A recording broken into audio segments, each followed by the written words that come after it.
The 2025 edition of the NFL Combine, aka the Under Air Olympics in Indianapolis, have come and gone. Storylines aplenty, risers, fallers, studs, duds, and so much more for the NFL at large. And what looks like it's going to live up to be a trench warfare draft coming up. How does it apply to your New England Patriots? Who do we think we're going to have our eye on?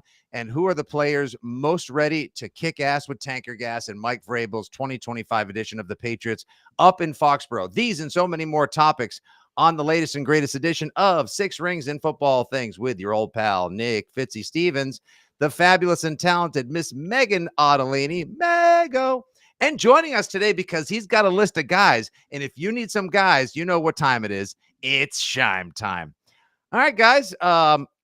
I watched a lot of Combine, and I got to tell you, I think I missed even more than I could possibly imagine. There were only so many 10-yard shuttles, gauntlets, broad jumps, verticals, and 40-yard dashes a man can watch. And yet at the same time, that's never enough for you, Shime, which was why it was an edict, and it was imperative that we get you on board this edition of the pod. So, I keep telling myself, don't develop your crushes, don't fall in love with anyone, and then you watch them do their thing in their tighty tights, and next thing you know, you're like, I love them even more. But just a million different ways I feel like we can go as we now have we have a week before free agency and a month and a half before the draft. But I know you had both good eyes on Indianapolis this weekend, Shime. So give me your prevailing thoughts, and then maybe let's get into some of those guys. Yeah, I think a lot of the guys were just even more athletic than I thought they would be. I think that was kind of my takeaway. This was the first time ever that they had as many guys as they did run sub 4.4, especially in the receiver group. Like that to me was extremely impressive. I think the corners were tested insanely well. The defensive backs, I mean, Nick Emmanwori out of South Carolina absolutely blew my socks off.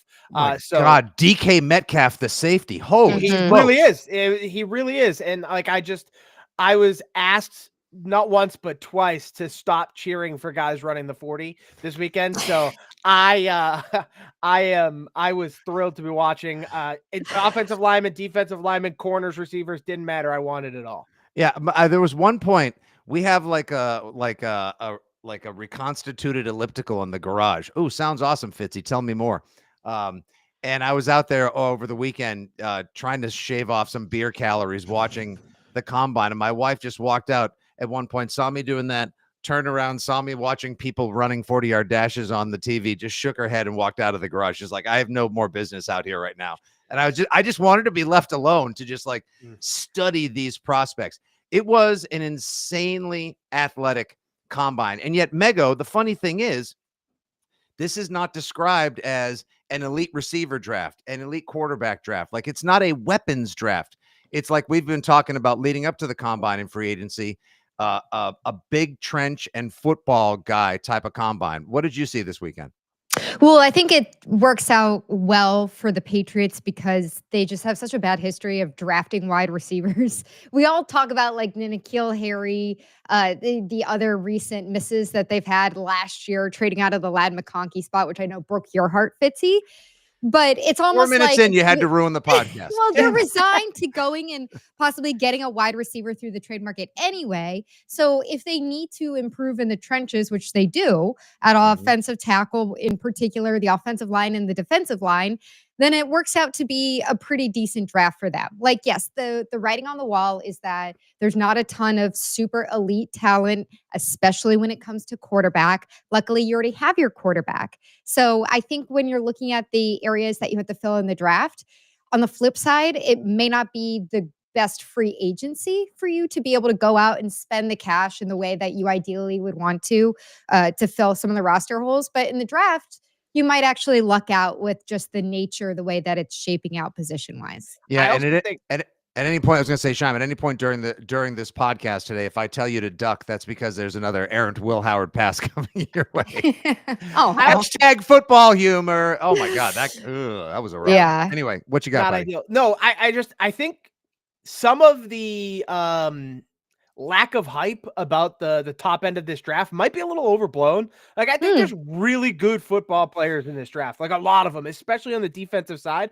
I think it just skews in a different direction than last year's. Like, last year was historically good across the board on offense in a way we've never seen before. But I think the top end receivers in this draft are all going to be really good. I think the defensive ends in this draft are going to be like nuts good. Yeah. And then you're going to mix in a couple other blue chippers along the way. I think this draft has a chance to be really good. It's not going to be last year. Last year was historic in a way in which we've never seen, but it's going to be a really good draft, in my opinion. Yeah. I think for a team like the Patriots, and this is sort of how I think we should logically pivot, for a team like the Patriots that so desperately needs to get faster at linebacker, to get better at getting after the quarterback, and to protect the quarterback better. Before we get into who's the home run hitter at running back, who has better hands on third down, and who can get open against press man or zone coverage, we have to just protect the Drake, and we have to pressure the opposing team's quarterback. Two things that the Patriots, that's right, they sucked at last year. And so this free agency, especially, which we've heard they're going to go headlong, aggressively and expensively into on both sides of the ball, as well as the draft, seemed tailor cut for it, Mego. Go ahead.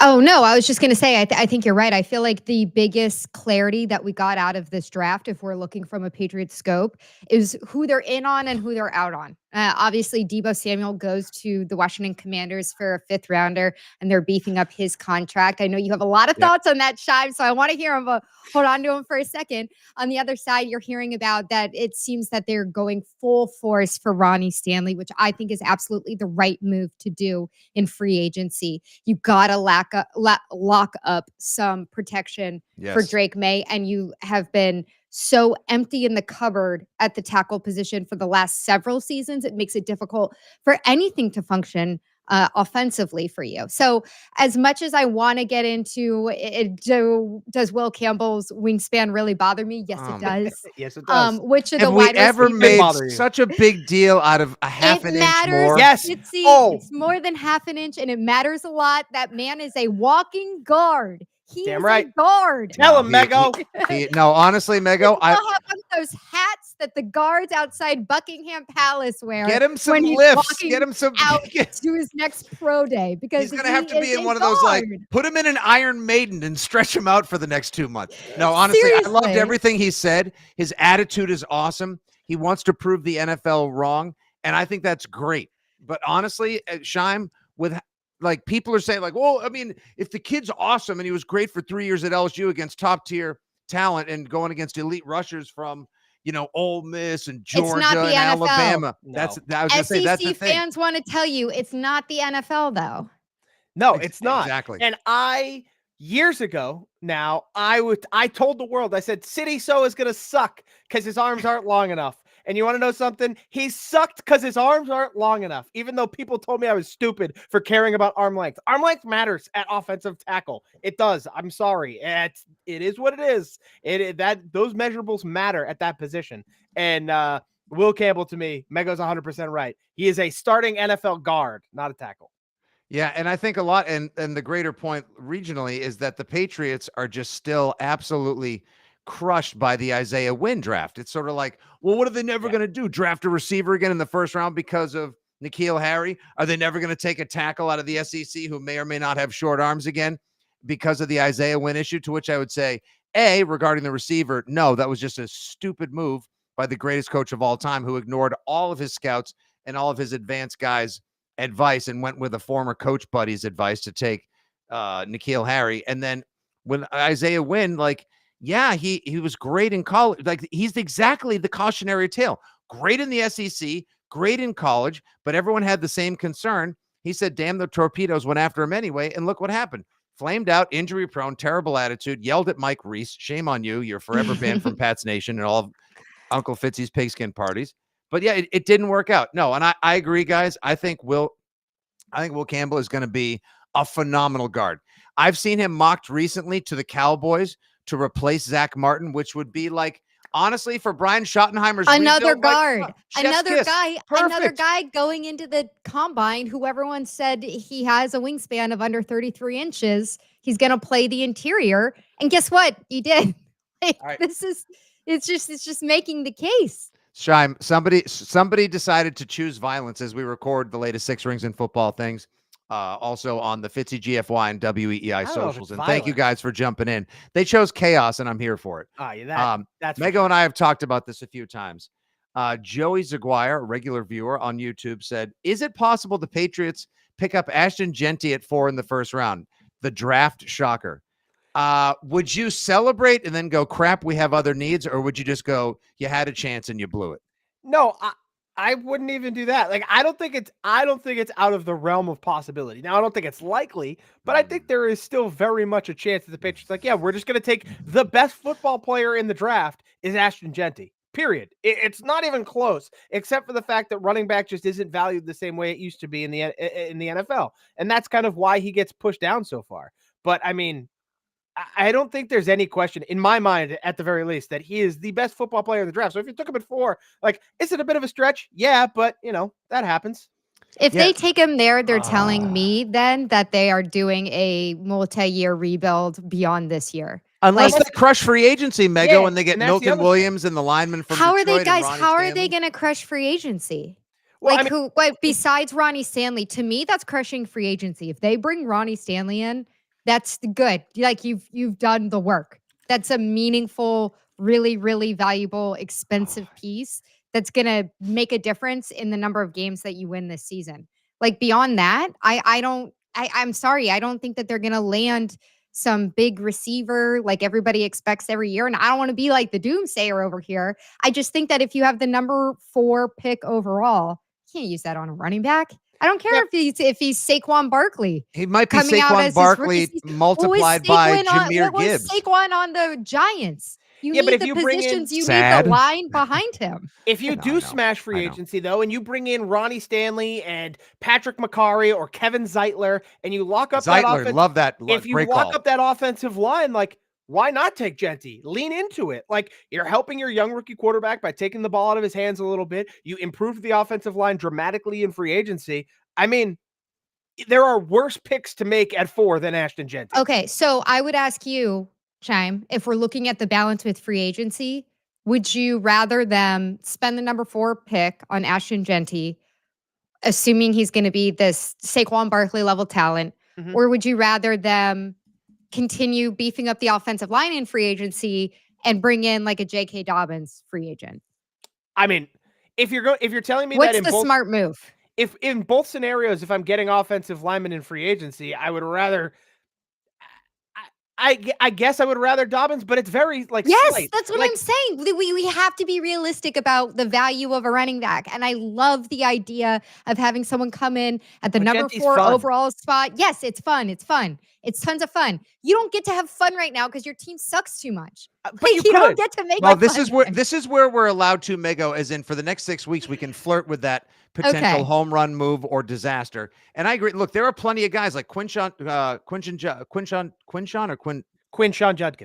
Judkins showed out 4.48, big ass dude. My guy Travion Henderson looked awesome as well. I There's love Omari and Hampton. Like, he is awesome. Oh, dude, a lot of did you see over the weekend? Like a third of the NFL teams have him ranked higher than Genty. It's Yeah. just that most people that have been following Genty for the last 2 years say his athletic score tests like just a tick behind Saquon as the most athletic running back in the last 10 plus years.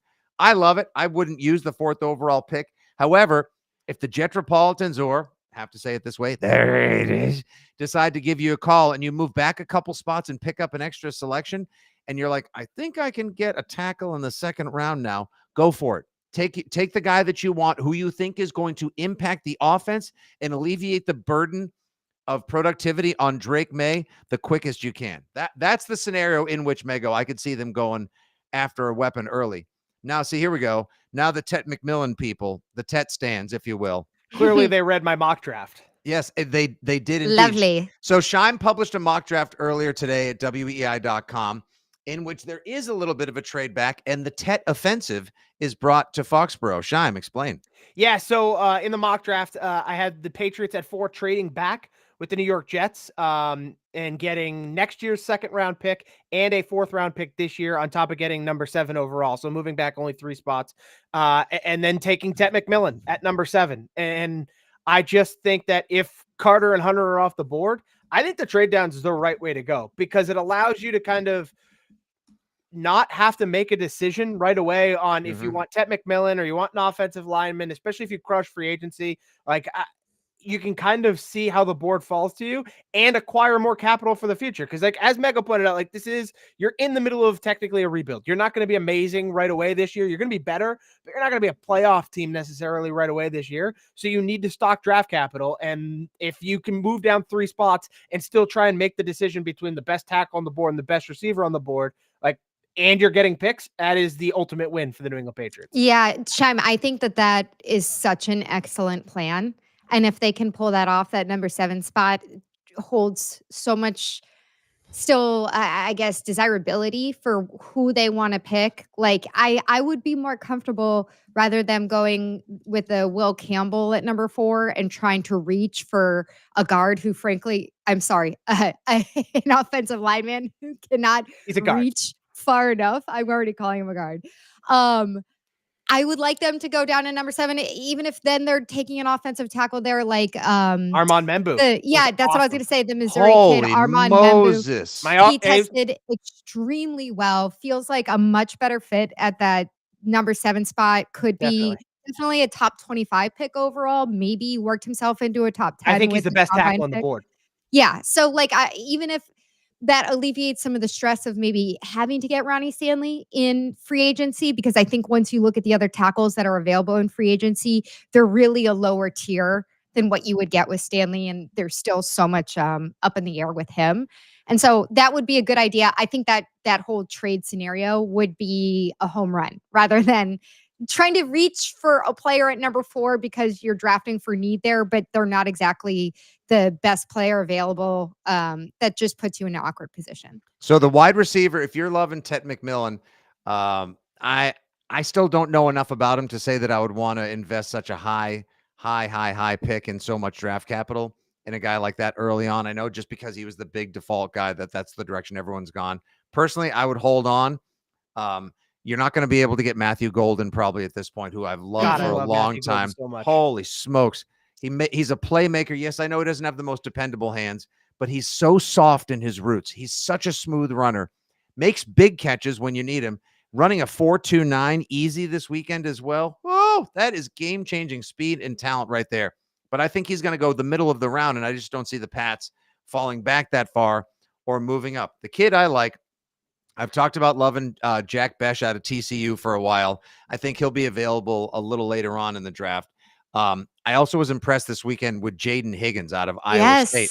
6'4.5", 220. Like, if you want Ted McMillan, but you don't want to pay Whole Foods prices, head on over to Shaw's. We got a nice Jaden Higgins for you. It's going to remind you just as much of Ted McMillan, but it's only going to come in at 75% of the price. Yeah. Fitzy, one of the coaches that I spoke to a couple weeks ago, the first name that he gave to me for the type of receiver or the exact receiver who the Patriots should draft is Jaden Higgins from Iowa State, because he has that big body. He's maybe not the quickest, fastest receiver that will be in the second round if he lands somewhere in the second round, but would fit in really nicely with Josh McDaniel's system and put a different body type in your room. Someone who's like a real gamer, like big, strapping dude, like will block as well. So with as bad as your offensive line is, like, he's just going to fight for you out there. I think Higgins is a good choice, but may I propose the other Iowa State receiver in Jalen Noel? Like, he was an absolute freak this weekend at the Combine, a little bit shorter, but he reminds me a lot of Tank Dell. Like, he has a lot of Tank Dell to his game, but he's a little bit bulkier, which I love, and he still flies. Like, Jalen Noel can play football, man. He is a baller. I think he's another kind of mid-round target you should look at. Yeah, and I'm just to let everybody know, I am officially out on and have relinquished any rights to my Tez Johnson crush. Yeah, please. Because while he was great in Oregon a while ago, the fact that he ran a 4.55 at 154 pounds this weekend, that just ain't happening. So he is not my McConkey of this year. I haven't decided which draft crush I'm going to adopt, only to find myself heartbroken in late April. But great comment from Christopher Whiteley. Jaden Higgins is Aldi Ted McMillan. Well done. I'd like the Noel kid too. All right, so Shime, Any other guys that jumped out this weekend?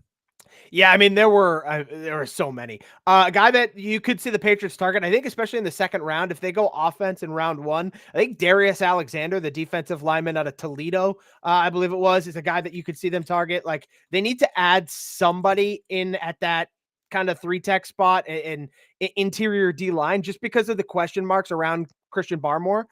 Mason Graham is a possibility there for you, but I just don't think that I think they're going to go offense with that first pick. And so to me, Darius Alexander stands out, had a really good combine, comes in at 6'4", 305. Like he's a big boy. And he's going to clog up that interior of the defensive line. I think he could be really good. Like that's a guy I would see, especially in the early second round, that the Patriots might target. I got to someone else who caught people's attention this weekend. Remember, Mego, we were talking about, I think on a recent podcast about how on the Athletic Football Show, Dane Brugler said this is going to be a defensive end, like the defensive ends are going to be the star. And the other day at the Combine, they showed up and they showed out bigly. You had guys like linebacker / D end hybrid Jihad Campbell, who I would be thrilled with the Patriots taking if they were to trade back a few spots in the first round. James Pierce, last year, before the 2024 season began, ESPN said the Patriots will have the number 1 pick in next year's draft, and with it, they'll select James Pierce, edge out of Tennessee. Then he fell out of favor all the way up until last week, where people had him mocked to the Eagles at 32. After the performance he put on this weekend, basically running a 4.4, or just under a 4.4 with college productivity, add in the Shamar Stewart kid who ran a ridiculous 4 for Texas A&M. I think we're going to see edge guys flying off the board early, Mego. I agree. I can't go any further without saying this. I have a bit for you, Fitzy, that I think we need to do at some point, or you can do on the afternoon show, especially with the James Pierce. Is it prospect in the draft, or is it one of our very early lost to history U.S. presidents? Nice. And I think Kenneth Grant also fits the category. Wait, hold on. Dead president or NFL or NFL draft prospect. That's all I am going to get that ready for Tyler Ward Mego on there. James Pierce, Kenneth Grant. That is outstanding. I love it. Just giving the ideas out here for free. Again, edge rusher, like as much as, okay, I don't love Will Campbell. I think Kelvin Banks is overrated at this point. If you can trade back and get your offensive tackle of the future that way. Same thing with edge rusher. Like as much as this isn't an exciting draft from a casual NFL fan perspective, because there's not a boatload of quarterbacks who are going to go in the top 5 picks. There's not these outstanding generational wide receiver prospects like Marvin Harrison Jr., what we saw last year. You still get the needs met for the Patriots, and that's more important for you. That's where I'm looking at edge rusher. Yeah, somebody mentioned Xavier Restrepo out of Miami. I've heard his name thrown the Patriots' way a million times because little guy. Little guy, but also tough. Works the third down angle a bunch. We've talked a million times on this pod, Mego. That could be your Ladd McConkey. Yeah, it could be, and they just need like Mego. What was it that one of the strength or the fitness coaches told you when you were talking receivers a few weeks ago? The Patriots need to go back to drafting their type of guys. Yeah, going back to, I see from Randy Lutz in the chat here, Restrepo didn't work out, but he still might be the best Wes Welker for our offense. That idea of the Wes Welker, the Danny Amendola, of course, the Julian Edelman, that little guy that can move like a water bug, be on the third down guy, yes, get out of the slot. Like exactly. They haven't had that. They want Pop Douglas to be that guy because of his size and his speed. And he has the dependable hands, but he didn't really ever find his place in last year's offense because nobody could.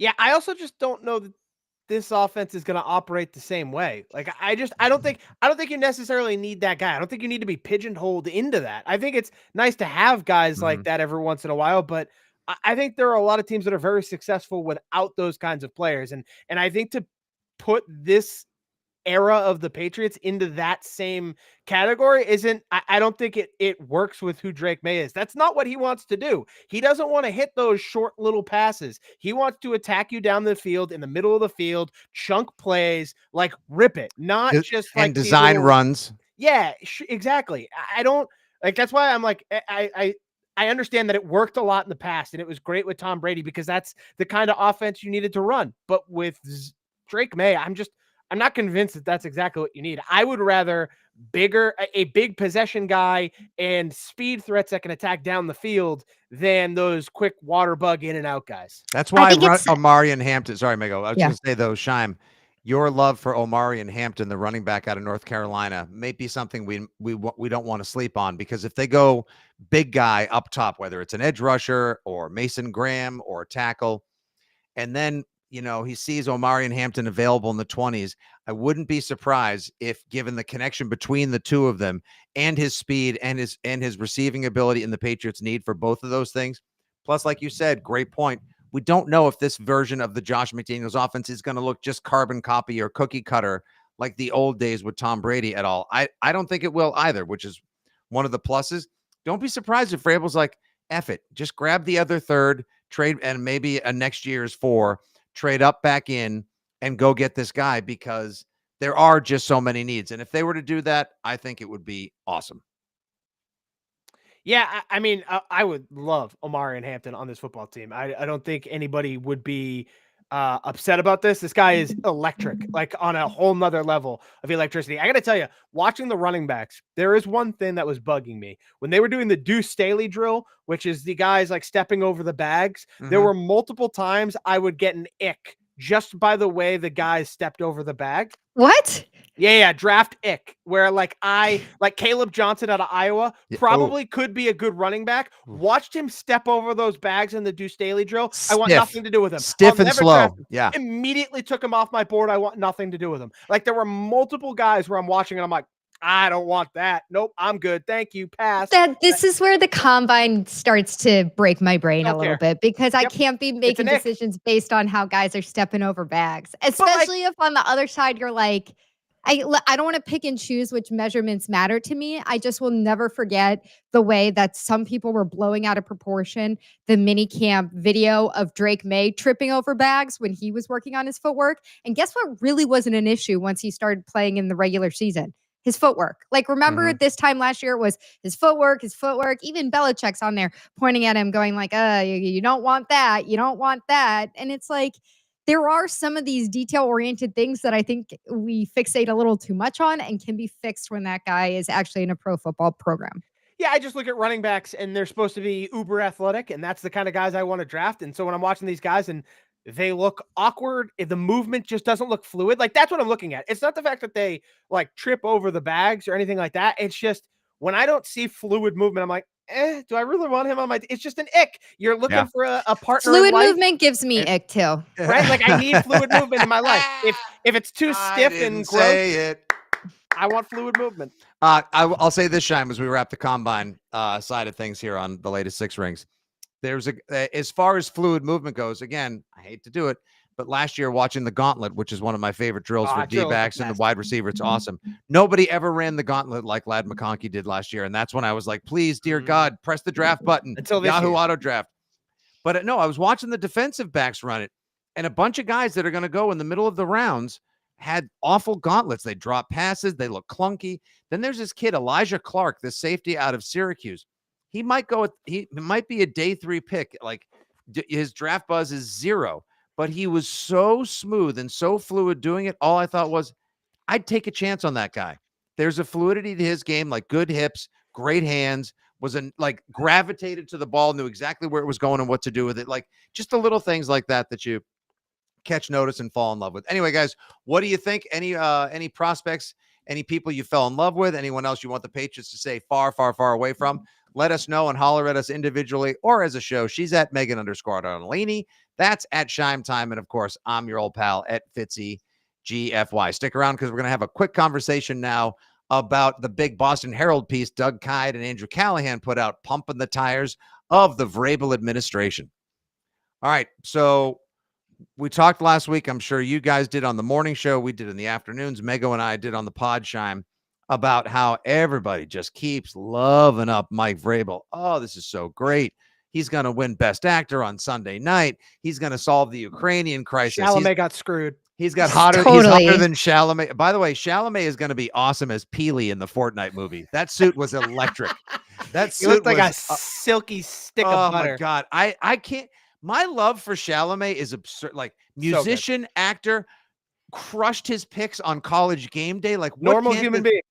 And the best thing was when he won the SAG award, his speech wasn't about just like acting is very serious. And here are the following 500 people you've never heard of. I want to thank in press, PR, agency, script writing, and more. He's like, no, I go to bed every night wanting to wake up the next day being better. I want to be the Michael. Kobe Bryant of acting. Oh my God. Oh, Oh, but when Jason love Tatum that. says it, it's a problem. Oh, please. All right. Celtic defender in the house. Green team. Anyway, so Vrabel's as hot as Chalamet right now across the NFL.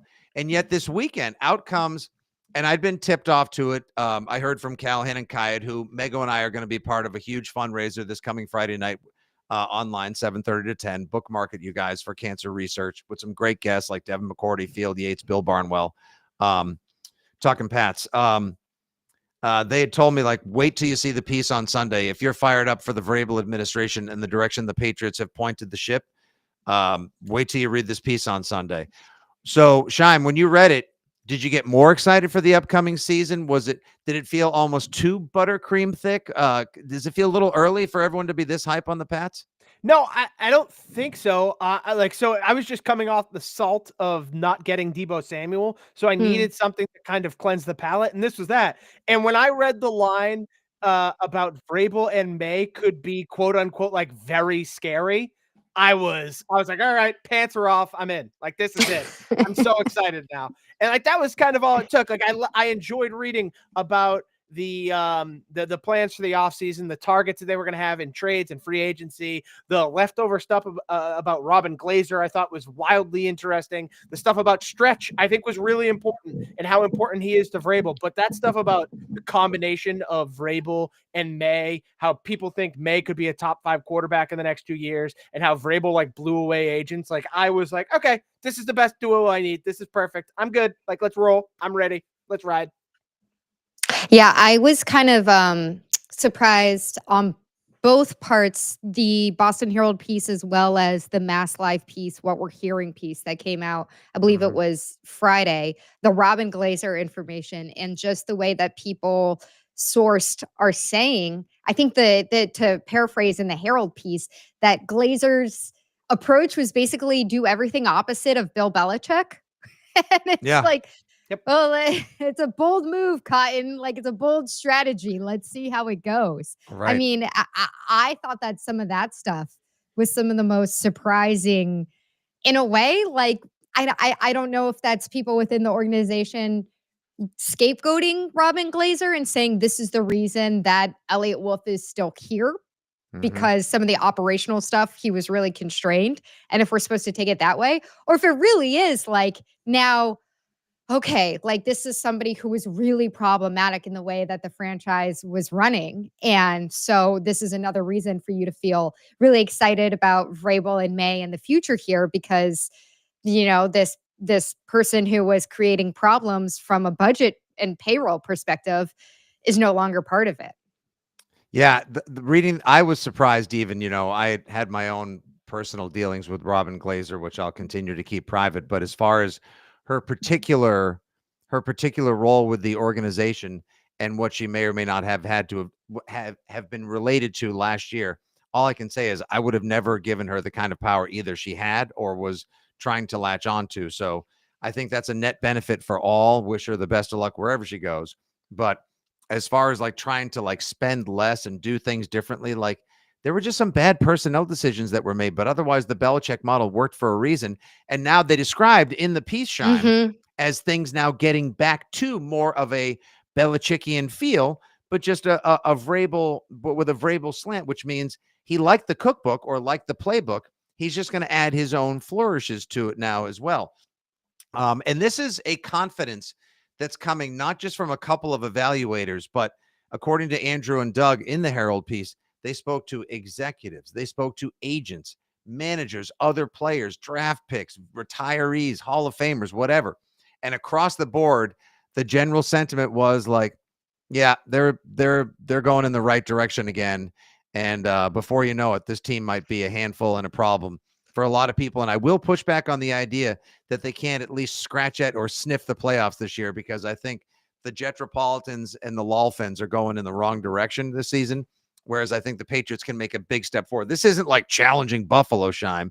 Yeah. This is more like wild card. just knocking on the door of the wild card maybe and playing meaningful football through Christmas. Yeah, look, I think it's in play. They just have to nail free agency. They have to nail free agency and they have to nail the draft. If they do those two things, there's a chance that they are sniffing at the playoffs and they're fighting with teams like the Broncos for that final playoff spot. I don't doubt that at all. I think that's very much in play, but you have to make all the right moves, because if you don't secure the offensive line, if you don't acquire some more weapons, if you don't add like a couple plug and play pieces on defense, then you're going to be kind of just mediocre. And that's fine. You're going to be better than you were last year. You're going to be a hell of a lot better coached. That's for sure. Just looking at the coaching staff, they basically assembled the Avengers of coaches any way they could. They grabbed every guy they knew that had experience. It felt like when I looked at Bill O'Brien's BC staff, I'm like, literally all those guys have head coaching gigs in the NFL before, and now they're coaching at Boston College. Not like the Mayo's wide receiver coach was coaching high school 2 years prior. Like Tyler Hughes might be a nice guy, but like, holy smokes, what are we doing? 3 of those coaches in the Kayat and Callahan piece were like, it was like TC McCartney, Gerard Mayo, and then another coach were like, they may not even be back in football. Like, they're not back in football yet. They may not be back in football ever. It's like, that's how bad of a staff it was last year. And it was bare bones too. And so I just think that this year they are in such a better position from a structural standpoint that they're absolutely going to win more games. Mego, to you, did you feel momentarily, I felt a little sad. I felt like some sympathy towards the Mayo administration at large, because I feel like he was sold the bill of goods, like, guys, 3-year rebuild here. Everything's going to be good. We don't have to rush to play May. Everyone is signed on for the suck tenure, if you will, and we'll just rebuild gradually. And then something changed, and all of a sudden, I don't know if it was due to fan distrust and them, grousing. If it was, if people were like, "Wow, these coaches are even worse than we thought." If Mayo just looked, if there was incompetent boobery, as some like to say, behind the scenes. What do you think led to that, and how did that make you feel? So I think it was a combination of all those factors, including the messaging coming from the locker room, coming from players that was all over the media, including the station that we all work for, that was detrimental to the total appearance of operations in Foxborough. But really, if you ask me why it became an impatient organization rather than what we heard at this time last year, which was, kind of like, we know this is going to take some time. We're aware of who we are. We're going to get there. We're building something out. We have all the confidence in Mayo. I think it came down to Drake May. I think it came down to Drake May exploding the way that he exploded when he came into that starting quarterback position and starting the clock. Once you have a rookie quarterback deal and a quarterback who looks like his ceiling is astronomical, the way that a lot of us think Drake Mays is, all of a sudden, there's this sense of urgency, and it wasn't displayed in the way that the Patriots were taking the field Sunday to Sunday. They weren't getting better. And when you have Drake May out there, or a quarterback of that caliber, everybody starts to look at each other and go, wait, if it's not getting better week to week, month to month, how's it going to get better next year? How's it not going to get worse? How are you not going to start losing the locker room? How are you going to attract other coaches to come here and work in this program if it looks as dysfunctional as it looks and you're wasting this quarterback? It's a nightmare scenario to waste the rookie quarterback deal. And if you ask me one major factor, it's that the clock started and they went, we can't be running backwards. We got to take whatever measures we can to sprint forward and get this program to where it needs to be. And that essentially amounted to blowing it up. I couldn't agree more, Mego, nor could a lot of viewers currently watching live now on Facebook, YouTube, and more as we record. 6 rings post-combine. Scheim, last one for you, buddy, so we can wrap it up. Hit me. So a lot of the players that were mentioned in the piece regarding Patriots' interest level, we got into Stanley and some of the guys on the offensive line, but they keep talking about Vrabel's style of defense, which Terrell Williams understands, fits, and coaches as well as the new defensive coordinator. And there were guys like this linebacker for the Jets who's lightweight but hits like a freight train. Jamie Sherwood. Yes, thank you. And also DJ Reed, the cornerback. Yep. And now, as we record this Monday early afternoon on March the 3rd, Darius Slay was just released by the Philadelphia Eagles. So did you like those names? And regarding a guy like Slay, knowing you could use a veteran cornerback, would you? I think I'm a pass on Slay. I would prefer DJ Reed or Byron Murphy. Both of those two names are the other corners that were thrown out there. I like those more than Slay. I love the idea of Jamie and Sherwood. That's a guy you're going to get on a relatively inexpensive deal. That's going to add a lot of athleticism to your linebacking core that I think you lack. To me, one of the reasons I think so much that the Patriots are going to go offense in the draft is because I'm kind of like fully expecting Jeffrey Simmons to end up a New England Patriot. Just he's a Vrabel guy. He loves Mike Vrabel. Like, to me, I know he's going to be made available by the Tennessee Titans more or less. Like, he is kind of shopping himself around. I wouldn't be shocked if he ends up a New England Patriot just because of his connection with Mike Vrabel. And that way you lock down the interior of your defensive line. You can get a guy like Jamie Sherwood, a guy like Byron Murphy on good contracts that aren't going to break the bank. Then you spend a ton of money on offensive line, and then you're drafting, a receiver to go with, hopefully another veteran receiver that you bring in. I know they love And Chris a back Godwin, and a back and a tight end as well. and you're cooking. Like, there's a lot of, I think that's kind of the domino that will start to create everything else that happens. Great stuff, man. All right, guys. Any final thoughts anyone wants to get up before we wrap the latest Six Rings football things? I'm all good. Same here. Once again, you can give these guys a follow for their football thoughts, musings, opinions, analyses, and more. He is the almighty and powerful Shime Time. She is the fabulous, talented, and brilliant at Megan_Ottolini. And then usually at the bottom of a pint glass or on the Jumbotron at Gillette, your old pal at Fitzy GFY. Thank you guys for tuning in to the Combine Review, free agency forecast, and more here on Six Rings and Football Things. New intro dropping later this week. Stay tuned. Hope you guys like our sharp new logo as well. Big shout and props to the people over at 2400 Sports for helping us out there. Until the next time, everyone, have a great one. Good day. God bless. And